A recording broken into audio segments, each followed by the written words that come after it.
各位线上的同修，大家晚安，大家好，感恩大家来参加读书会。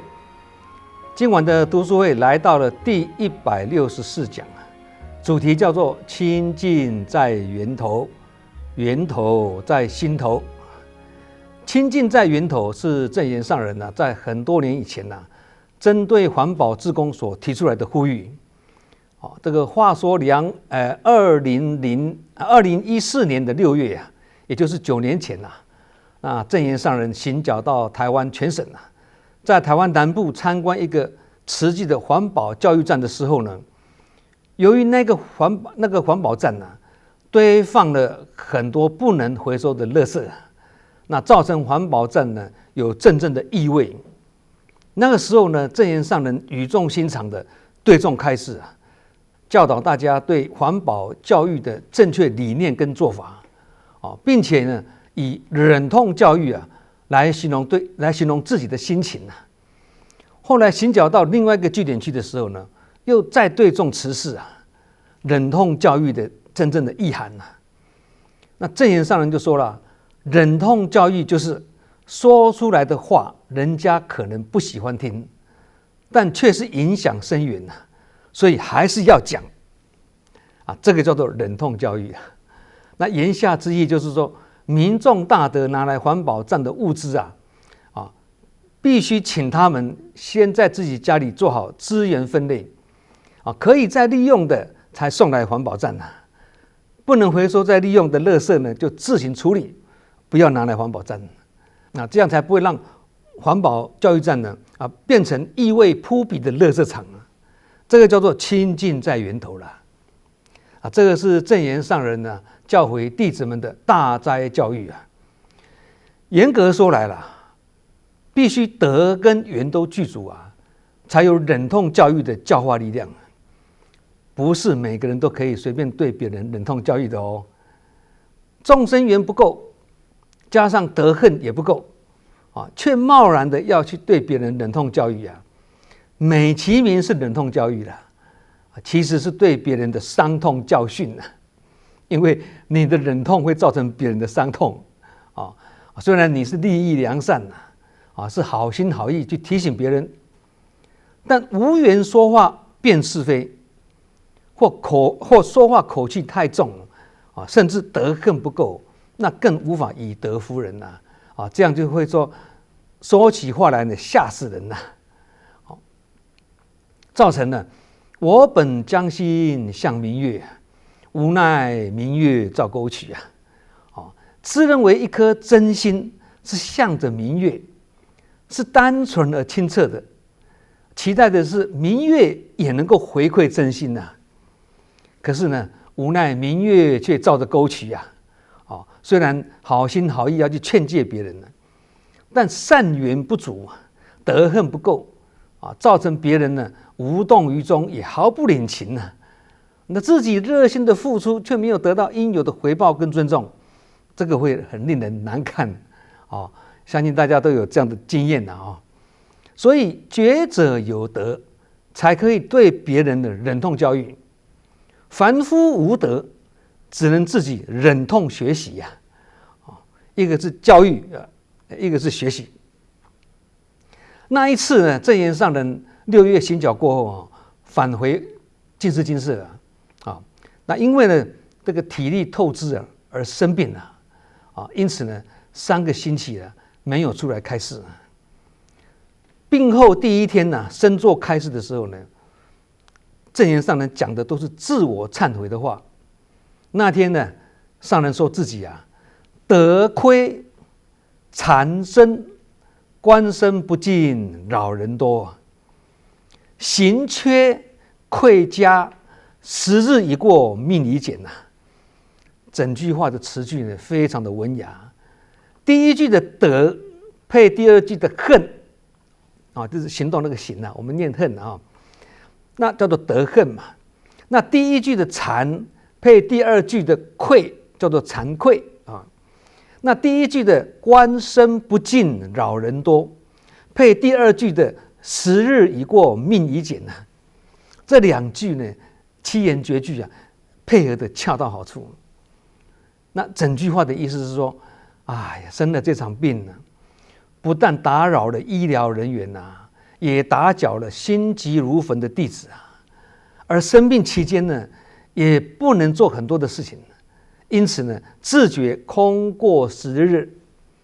这个对日理万机、分秒不空过的觉者来讲呢，真是难以接受、难以忍受的事情啊。那天的开示中呢，证严上人甚至说自己生病是在障碍自己啊，耽误别人啊。讲这句话，那其实任何人都会生病啊，生病也是人之常情啊，更没有对错。但生病了却自认为是自己不对，甚至自己感到惭愧，也自认为德恨亏缺。那这种什么事都是先怪罪自己，先检讨自己，这就是孔子所说的君子求诸己的精神啊，是圣人的胸襟跟风范啊，所以不愧是一代高僧啊。那小人刚好相反，小人是求诸人啊，什么事情呢都是怪别人，埋怨别人啊。念头清净的人呢，他不会去怪罪别人或者埋怨别人啊。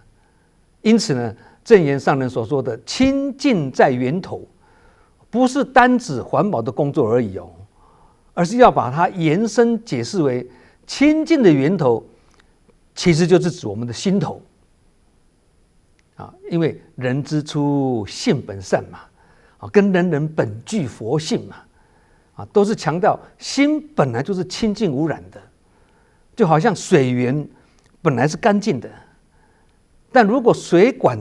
通过的水管不干净的，这样流出来的水也是受到污染嘛。那他告诉我们一个道理啊，很多人已经接触正信的佛法，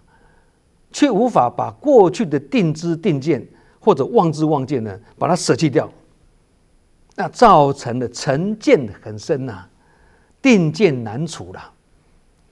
而自信满满，信誓旦旦，那这样也会影响正法的接受哦。这就好像说，一边接受水源净水的洗涤呀，一边却又遭到污染水管的染浊，那这样终究还是无法净化。也就是刚刚讲的，水源是干净的，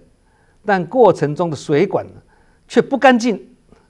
这样流过这个水管的水还是不干净的，水源是干净也没用，因为水管不干净。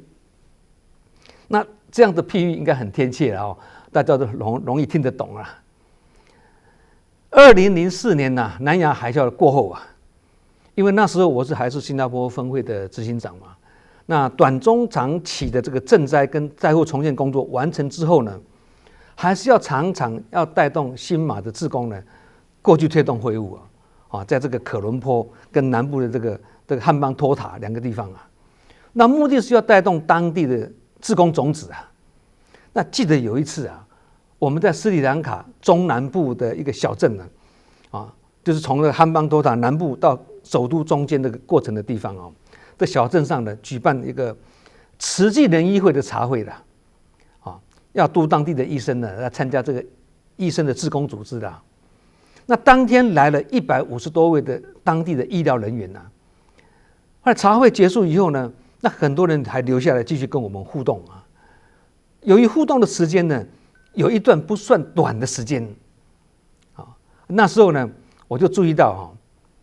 一群20多岁的年轻的护士齐聚坐在一起，专注的看着我们这边热络的活动，从那边看过来。那不久呢，这群护士们腼腆的一起呢走向我这边过来，很客气又不好意思的问我说：“请问我们家都住在很远我们可以先离开吗？”问我这句话，我当时想说：“活动已经结束了，依常理大家都会各自离开嘛。”但是呢，就是淳朴的小镇的这群护士们呢，他们的天真无邪跟善良本性实在让人刻骨铭心难以忘怀也深深的自我感到惭愧像这种赤子之心跟单纯的信念我们比得上他们吗？我们自认为是走在修行路上花了好多时间，也透过各种的不同的法门在修炼那主要就是想要找回失去已久的赤子之心嘛，跟如来本性然而这群女生呢，只是护士，却能够如此心宽念纯那清净在源头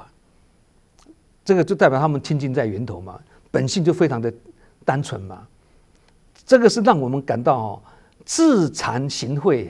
相形见绌惭愧不已那这种人性的真性情在物质先进的国家社会里面呢，几乎是不可能的事情也很久没有见识到了啦，是吗？因为人心很容易呢，在滚滚红尘中呢，被环境污染尤其是先进的国家啦，那不止不清净还复杂的很其实，在斯里兰卡不只是护士如此学生或运动员也是一样。下课或训练结束后呢，也是恭敬的向老师教练鞠躬才下课有一次在傍晚的时候呢，我们经过科伦坡的一间学校那球员在集训嘛，结束后傍晚的时候要离开球场我看他们是排好队伍然后很整齐的，然后向教练顶礼后才离开跪下去顶礼才离开我看得非常震惊。之后也有好几次经过学校看到都是一样的情形你说人家是南传的小圣国家啦，可是人家的人文跟人伦呢，尤其是佛教精神跟仪轨呢，却保存得这么完好。我们号称是先进国家，学的又是大乘佛法，我们所要追求的目标不就是这样子的返璞归真吗？我们花那么多时间跟心血，正努力想要去达标的事情呢，人家早已经是这样子的啦，人家本来就是这样，这个实在是一大讽刺不是吗？这就好像呢，网络上有一则故事那大意是说呢，有一个有钱的商人呢，来到一个小岛上度假，那雇佣了岛上一个渔夫呢当导游啦。那几天的相处下来呢，这个商人呢就跟这个渔夫说渔夫，你为什么不买一艘新的渔船？你就可以捕更多的鱼，赚更多的钱那渔夫就说，然后呢？那商人就说你赚的钱存下来，就可以买第二艘渔船甚至买第三艘你就拥有自己的船队那渔夫在问然后呢？这个商人就说了，那你就可以像我一样每年可以有1个月悠闲的时间，在这个小岛上的度假，享受快乐的人生那渔夫呢就回答这个商人说我现在就是天天在这个小岛上度假，享受快乐的人生的说完之后呢，两人呢沉默不语最后呢，这位商人就对这个渔夫讲了一句话，他说也许你觉得自己可以一直在这个小岛上的度假，但这样子的生活只是我1年当中其中一小部分而已啦。那商人呢就讲了这句话。好，故事听到这里，我们来做2个层次的探讨。第一个层次呢，自认为自己现在的生活已经很不错，何必这么拼命努力呢？如果因为花了很多时间赚钱，但却错过当下的享受的机会，这是不是很不值得呢？就像故事里的渔夫他已经达到了知足常乐的状态啦，每天只要稍微捕鱼一下，偶尔当导游一下剩下的时间就可以享受跟家人相处的时光啦，也可以享受优美绮丽的海岛风光这是何乐而不为呢？其实这种想法是很多人的想法啦但这位商人呢，最后说的那一句话，这样的生活只是我一生中的一小部分这句话就谈到了第二个不同层次的问题哦。要探讨的是，渔夫的生活看起来是很理想、很快乐嘛，但实际上呢，渔夫对于生活并没有拥有权，他无从选择，他只能钓鱼跟当导游嘛，没有其他选择啦。那渔夫因为收入也不高嘛，因为做这种事情收入也不会很多啊。渔夫因为收入少，所以没有积蓄，所以他一旦离开岛屿呢，就失去收入了，他就无法带着家人呢去世界其他地方呢去看一看也很难买新车、新房子尤其当孩子呢需要受到更高教育的时候呢，他可能无法提供财务援助或者如果大环境改变了造成鱼群减少啦，或游客不如以往那他的生活品质也会立刻大打折扣，因为这个无常观也是要去思考的啦因为呢，渔夫看起来是过着天天度假的快乐生活实际上他没有任何抵抗风险的能力他每天生活这么快乐所以他没有抵抗风险的能力如果渔夫希望真正拥有选择权，他必须提升自己，充实自己，还要勇于突破现状并做出改变这样才有选择的机会跟能力嘛。我们一般人也是如此嘛，你要找机会必须先培养能力一样的意思嘛。不过话说回来了这个商人给这个渔夫这样的建议也不是可以打包票的所以建议归建议也是有变数的那这样子分析起来，那到底渔夫要怎么做才好呢？如果你是渔夫的话，你要怎么做才好要降低欲望，过简单快乐的生活呢？还是要扩大事业范围，而去面对各种不同的风险？这两个都各有对的理由啦那要怎么办才好呢？对，相信各位同学听到这里一定也是很难下结论的去做定夺，因为这个就是佛法上所说的，我们常常讲的法无定法，法本无法，答案会因人而异的，不是绝对的，也没有对错，所以我们要持保留态度，这个很重要。因为呢，无定法是千变万化，所以才叫做无定嘛。无定就是不定但只要能够对机，就是妙法。所以所用之法能不能对机，这是关键点不过呢，有人认为还是有正确答案。他们认为正确的答案就是说表面上看起来扩大渔夫的事业范围，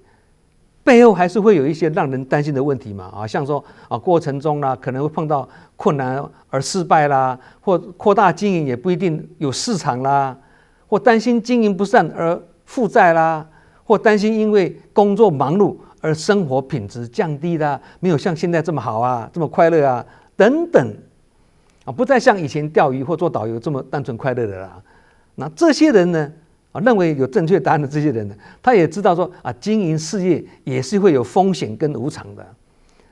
但是他们认为的原因是什么？渔夫一旦离开单纯的生活，走出舒适圈，去面对各种挑战跟问题，这样至少会让渔夫呢提升解决问题的能力啦。有人是这样认为的那这样的认为不能说不好，但有学佛的人会认为还是会有更好的办法，因为有佛法就有办法嘛把佛法对机妙用，就可以让我们少走很多冤枉路啦不必说去外面创业这样什么同样可以做到提升解决问题的能力。请问线上各位同学如果你是退休人士或是已过中年或事业收入也很稳定，请问您会不会单单为了提升解决问题的能力，而舍弃目前知足常乐的生活，而去商场上的冲锋陷阵呢？有人会，有人不会啦，因为每个人的想法跟价值观都不一样嘛。那其实啊，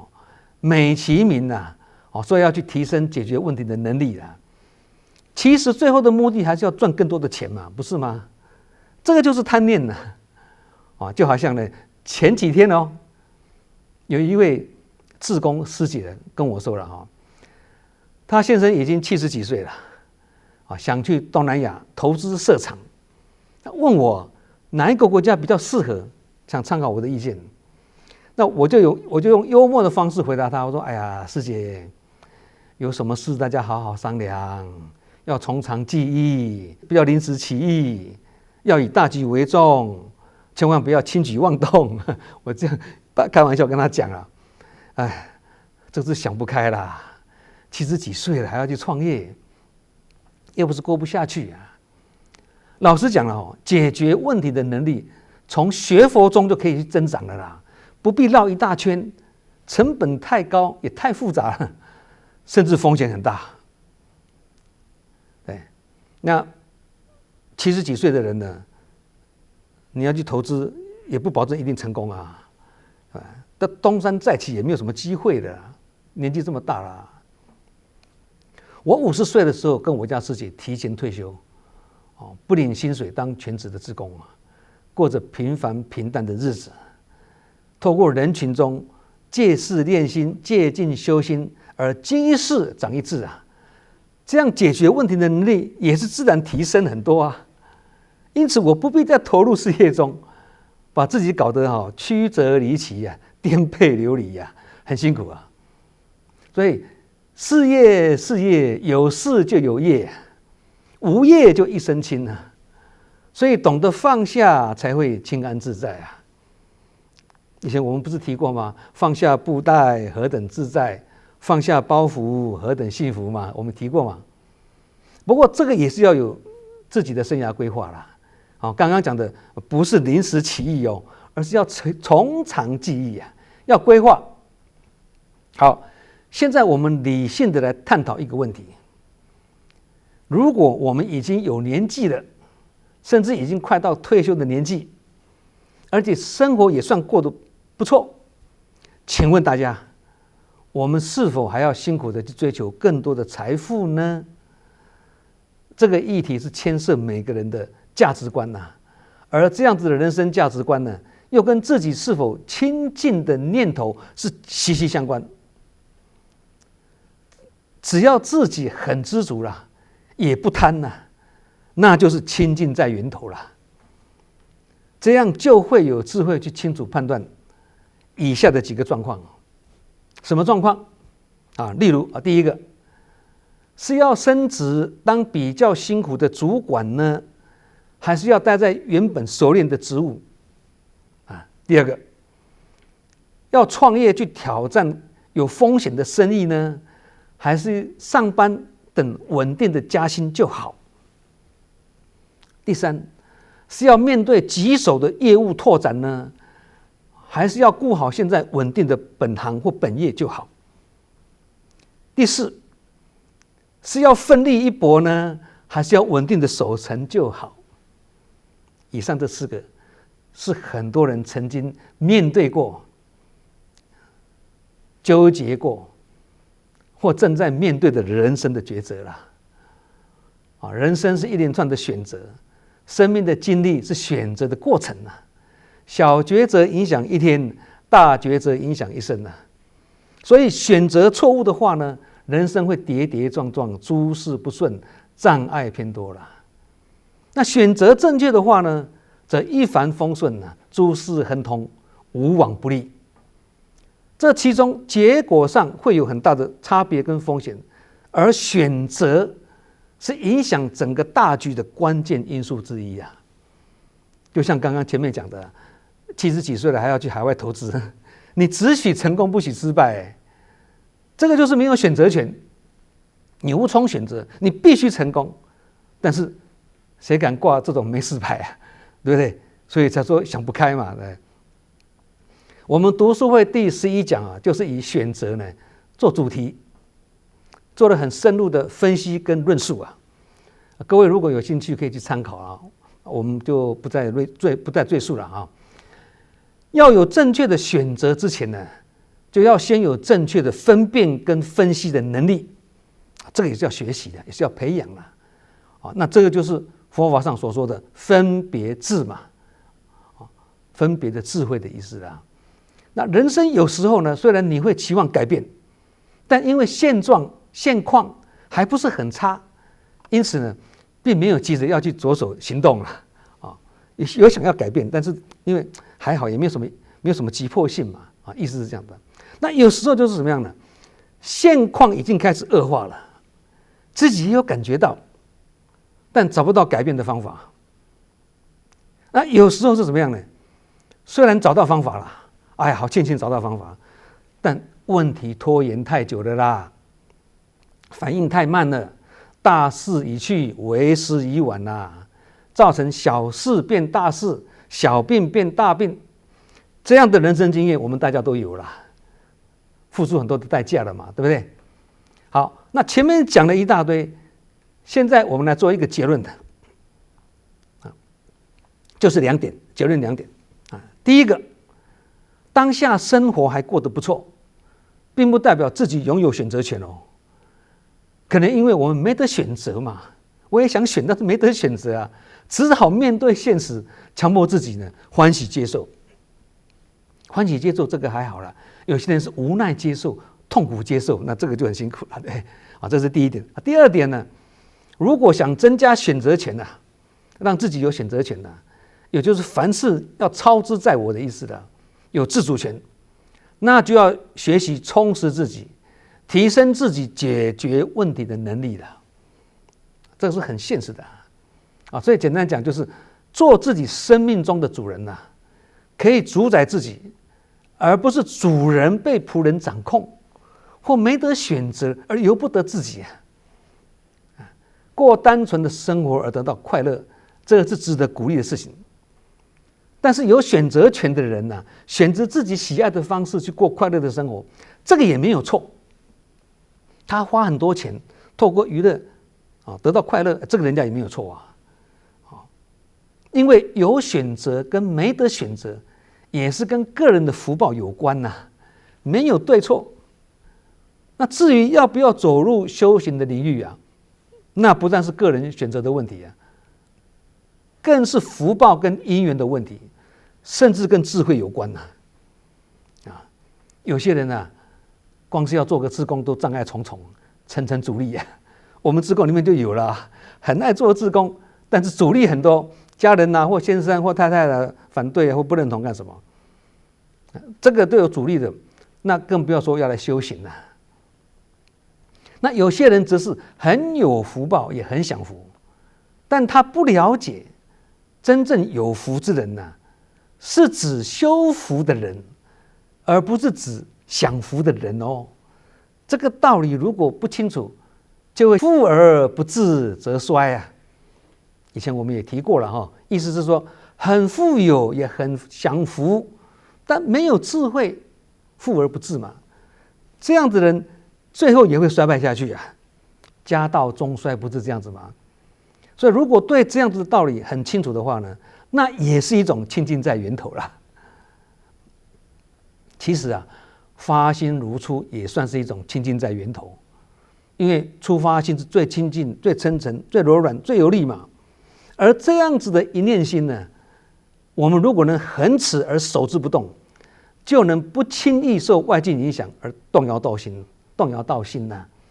这个也是不简单。所以发心如初也是菩萨道永不退转的必备条件之一的，也因此佛法才说发心如初成佛有余嘛。那成佛都有余了，怎么会退转呢？但是呢，发心容易，恒心难初发心虽然最亲近、最真诚、最柔软但是要恒持下去，这个不简单因为菩萨道是长跑马拉松不是短跑冲刺是要路遥才能知马力这个就是修行的功课嘛。它的过程就是我们的功课真情跟自信一旦碰到各种境界的考验就会开始善恶交战心灵上善恶交战那时间越久，越是日久见人心嘛。看你经得起经不起考验嘛。那经不起琢磨的人呢，就会越磨越痛苦啊。那相反的，经得起磨练，那就会越磨越痛快啊，而且越磨越圆，越磨越亮啊。一念之间嘛，无论是痛苦或者是痛快啊，这种面对境界的心路历程呢，其实就是身心修炼的过程嘛。所以我们常常讲，过程很重要在这里嘛，因为十分不容易啊，所以才说恒心难嘛。正言上人说：“莫忘那一念，莫忘那一人，莫忘那一年啊，都对了哈。那莫忘那一念的意思就是说，提醒我们随时要找回那一念的初心，因为它是力量的泉源，也就是源头啊。找到了清净的源头，就会有喜悦；找不到的话，心灵就不会有喜悦。因为清净跟喜悦呢是相辅相成的。”心中有喜悦，才称得上是清净。心中很清净，就会有喜悦啊！只要一个出现，另一个就随侍在旁，两个是什么？互为因果了，两兄弟了。相反的呢，心灵不清净，就不会有喜悦。那心中不喜悦，就是心地不清净啊！这总而言之的，心中没有喜悦，跟那一个人或那件事情无关。是跟自己的想法跟看法有关，而这个看法跟想法就是跟念头有关嘛，我们内在的念头有关嘛。所以一件事情当我们做的不欢喜的时候呢，就意味着此时此刻我们的心是不清净的。有清净的心，做任何事情都会有喜悦。同理啊，我们的心中如果有主人，就可以主宰自己，而有能力随时以心去转进。这个时候面对任何的境界，也才能对境无心啊，处事无心啊，笃静不动啊。以前我们有谈过嘛，所以处在乱境跟险恶的环境中啊，如果依然还能够以感恩、欢喜、无所求的心去泰然处置的话呢，这个是了不起的功夫，也是要有清净的心呢做后盾，这也是我们要学习的啦。所以生命有喜悦，跟自己的心是否清净是息息相关的。一旦升起清净心之后呢，还需更上一层楼，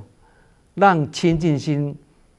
不是昙花一现而已，而是成为一种生活习惯了。因为习惯清净的话呢，就不习惯跟恶劣的境界有所沾染，你会排斥它，不喜欢。即使勉强碰到的，你也可以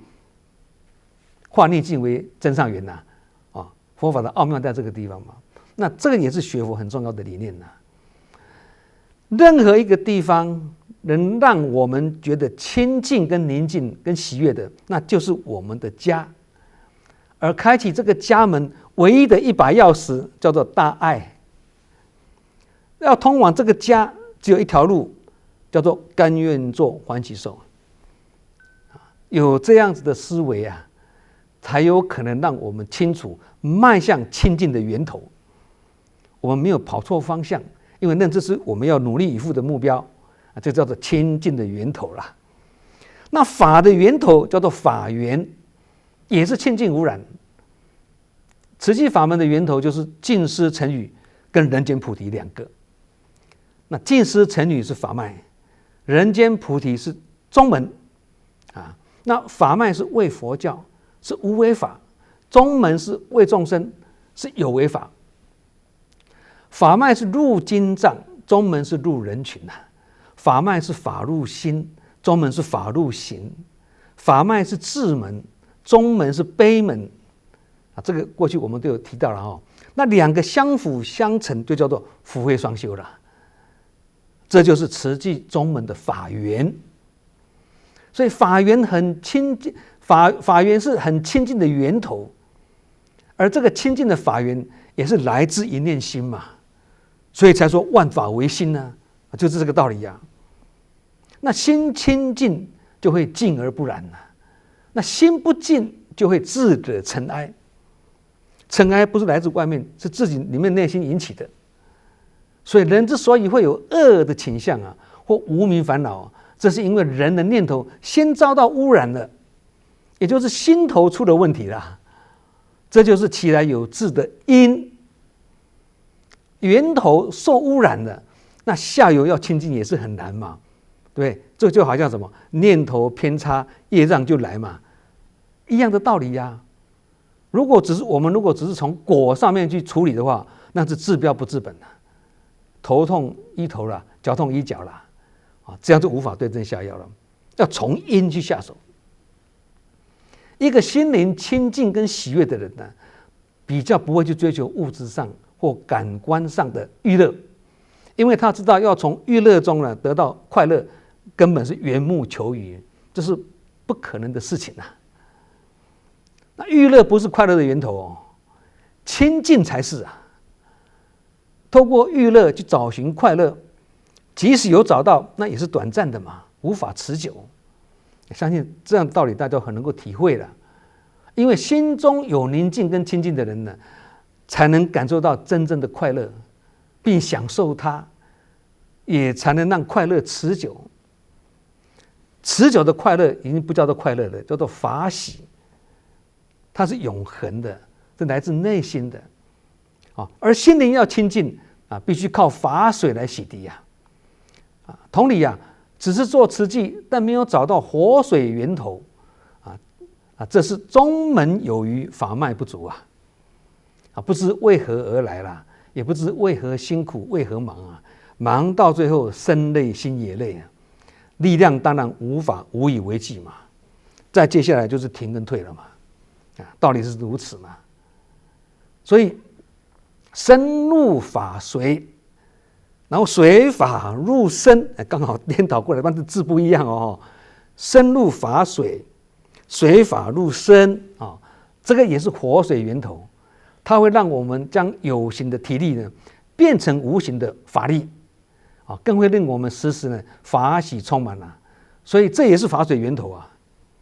三界不安，犹如火宅，这句话是佛经中频频出现的一句偈颂。三界大家都知道吗？欲界、色界、无色界，三界嘛。那欲界呢，是我们居住的凡夫世界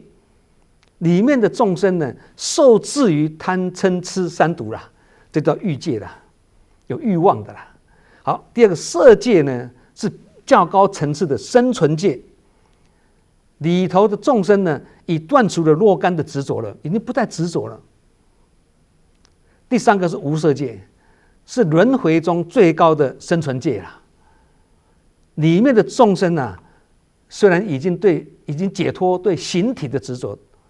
对很多事情的执着，但是他还是会起无明哦。虽然色界跟无色界这两界呢，在某种程度上呢，暂时止息了贪嗔痴三毒了，但以上刚刚讲这三种生存界，都还是在轮回之中啊，无法具有真正的平静跟安稳啊。也就是说，不究竟的意思了，就好像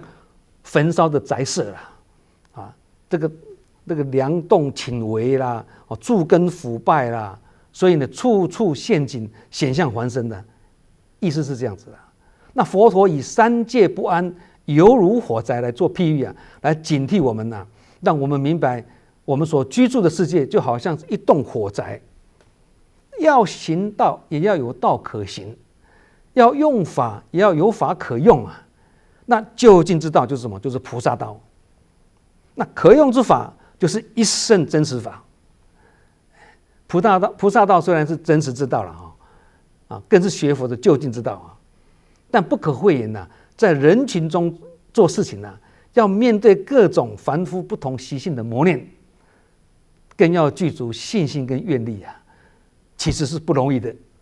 所以才说菩萨道是难行道。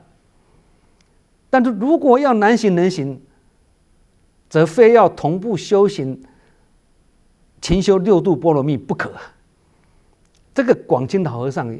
有一句开示的非常好，老和尚他说出钱出力做得要死，这个叫做布施啊。拼了最后一口气，也在所不辞啊，在所不惜啊，这个叫做精进，很勇猛啊。做个老官，像个老官，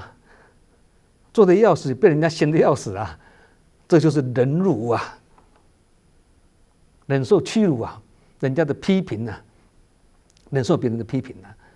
人家开口嫌东嫌西，我们心没有动，也不难过。你讲你的，我做我的，心不被你影响，这个很安定，很稳定，叫做禅定啊。因为心没有动摇，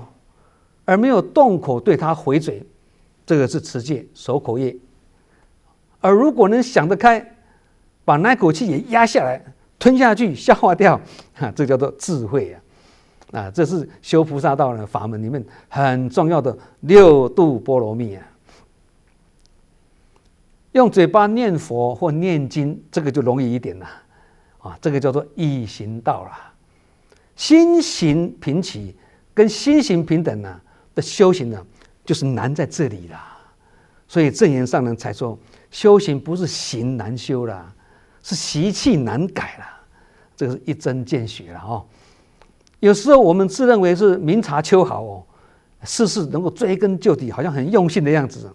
但是在对方来讲呢，他的感受是觉得我们是事事吹毛求疵，令人反感呢。有时候人家说话是真情流露啊，自情自信啊，我们却把他误解为这个人呢心直口快了，讲话自言自语了，也是有这样子的人哦。有时候人家是自动补位，主动承担，那我们就误会人家说：“哎呀，你看我行我素，一意孤行呐。”也会这样误认哦。那有时候呢，人家是慎始慎思，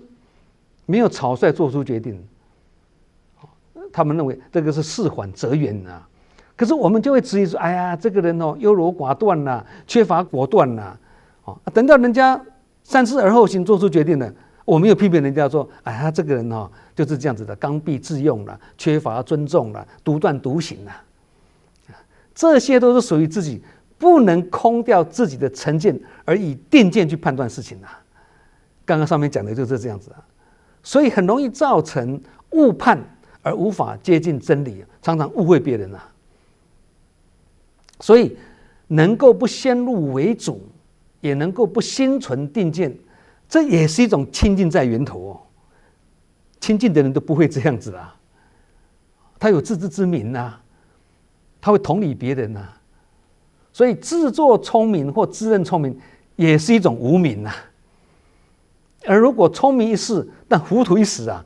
这个就变成迷迷糊糊、糊里糊涂。人如果心态上啊，经常啊唯我独尊，常常自觉高人一等啊，甚至以大小眼呢去跟分别心呢去看人，这样就会让人不敢跟他亲近，身边自然就缺少善知识，这样也算是一种无自知之明啊，也算是无明啊。因为心不清净而造成智不明啊，因为心不清造成智不明啊，清明就是心清智明嘛，所以判断事情也会产生盲点的。如果没有心清智明的话了。举例来讲啊，有一些人啊，有一点权力之后，很容易会颐指气使啊，感觉自己可以呼风唤雨哦。这些人都听我这边喊来喊去的哦，人人都要听我的指挥哦。这个时候不知不觉中呢，就很容易产生趾高气扬、不可一世的那种共高我慢呢，自己不容易知道，可是旁边的人很清楚就看到哦。其实这个时候，这种现象，这个时候就是叫做德薄的时候，德薄而位尊啊，或德不配位啊，则必有灾殃。后面接这句，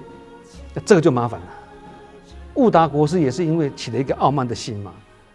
而有人面疮的这个因果故事嘛，大家都很清楚嘛。我们不得不警惕啊，因为这样子的现象也是心头或念头不清净。人群中只要稍加留意呢，就可以看到这样子的众生百态啊，包括我们自己也是这样子的，很值得我们自我警惕。好，我们今晚的读书会，清净在源头，源头在心头，就分享到这里，祝福大家福慧双修，法喜充满。我们下周同一时间再见。